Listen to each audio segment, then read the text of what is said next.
कभी सोचा है कि जब आपके शहर में इलेक्शन होते हैं तो ये कैसे तय होता है कि कौन कहां वोट देगा, या फिर आपके मोहल्ले का पार्षद आखिर कौन होगा? आज हम इसी पहेली को सुलझाने वाले हैं और इसका राज छिपा है राजस्थान नगरपालिका अधिनियम 2009 की धारा 9 में। देखिए, ये सवाल बहुत जरूरी है। जरा सोचिए, एक बड़े शहर में लाखों लोग रहते हैं, अलग अलग मोहल्लों में सबकी जरूरतें भी अलग अलग होती हैं। तो फिर ये पक्का कैसे किया जाए कि हर गली, हर मोहल्ले की बात सरकार तक पहुंचे? इसके लिए एक सिस्टम की जरूरत पड़ती है और आज हम उसी सिस्टम को समझने जा रहे हैं। और वो सिस्टम हमें मिलता है इस कानूनी किताब में, राजस्थान नगरपालिका अधिनियम 2009।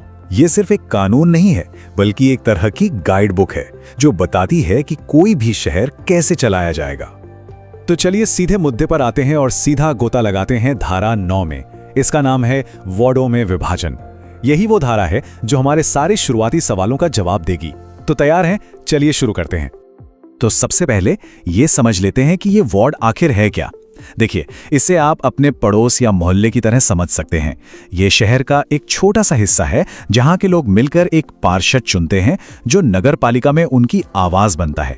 मतलब वार्ड आपका चुनावी मोहल्ला है। सिंपल। अब आता है पहला और सबसे बड़ा सवाल, किसी शहर में आखिर कितने वार्ड होने चाहिए? 10, 50 या फिर 100? क्या इसका कोई फॉर्मूला है? जी हाँ, बिल्कुल है। और धारा 9 हमें इसका एक बहुत ही सीधा साधा जवाब देती है। नियम बहुत ही आसान है। शहर में पार्षदों की जितनी सीटें होंगी उतने ही वार्ड बनाए जाएंगे। कोई कंफ्यूजन नहीं। जैसा आप इस स्लाइड पर देख सकते हैं, अगर किसी शहर में 25 पार्षद चुने जाने हैं तो वहां ठीक 25 वार्ड ही होंगे, न एक कम न एक ज्यादा।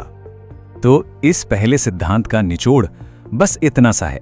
इसे याद कर लीजिए, एक सीट बराबर एक वार्ड। बिल्कुल सिंपल। चलिए अब दूसरे सिद्धांत पर चलते हैं।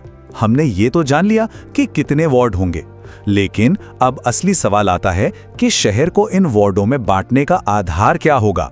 और यहीं पर चीजें और भी दिलचस्प हो जाती हैं। तो शहर को किस आधार पर बांटा जाता है? क्या अमीरी गरीबी के आधार पर या फिर एरिया के हिसाब से? नहीं, कानून साफ कहता है कि आधार सिर्फ और सिर्फ एक होगा, जनसंख्या, यानी उस इलाके में रहने वाले लोगों की संख्या। पर ऐसा क्यों? जनसंख्या ही क्यों? इसके पीछे का मकसद है निष्पक्षता, यानी फेयरनेस। कानून का लक्ष्य यह है कि हर वार्ड में रहने वाले लोगों की संख्या लगभग बराबर हो। इससे यह सुनिश्चित होता है कि हर पार्षद लगभग बराबर संख्या में लोगों का प्रतिनिधित्व करे। यह एकदम फेयर है ना? इसे एक मजेदार उदाहरण से समझते हैं। सोचिए कि आपका शहर एक बड़ा सा केक है। धारा 9 कहती है कि आपको केक के उतने ही टुकड़े यानी वार्ड काटने होंगे जितने मेहमान यानी सीटें हैं। और सबसे जरूरी बात, हर टुकड़ा एक ही साइज का यानी बराबर जनसंख्या का होना चाहिए, ताकि ये सबके लिए एकदम फेयर हो। ठीक है, तो अब तक हमने धारा 9 के 2 सबसे जरूरी नियम समझ लिए हैं। चलिए एक बार फटाफट से इन मुख्य बातों को दोहरा लेते हैं ताकि ये दिमाग में अच्छी तरह से बैठ जाएं। तो ये हैं धारा 9 के 4 सुनहरे नियम। पहला, पूरे शहर को वार्डों में बांटा जाएगा। दूसरा, जितने वार्ड उतनी सीटें। तीसरा, बांटने का आधार सिर्फ और सिर्फ जनसंख्या होगी। और चौथा, हर वार्ड की जनसंख्या लगभग बराबर रखने की पूरी कोशिश की जाएगी। तो अब आपकी बारी। क्या आप जानते हैं कि आपके अपने शहर या कस्बे में कितने वार्ड हैं? अगर नहीं तो थोड़ा पता लगाइए और नीचे कमेंट्स में जरूर बताइए। देखते हैं सबसे पहले किसका जवाब आता है। लेकिन रुकिए, एक बहुत बड़ा सवाल अभी भी बाकी है। ये तो समझ आ गया कि वार्ड जनसंख्या के हिसाब से बनते हैं, पर उनकी असली बाउंड्री, वो लकीर जमीन पर कौन खींचता है? ये कैसे तय होता है कि आपका घर वार्ड नंबर 5 में आएगा या वार्ड नंबर 6 में?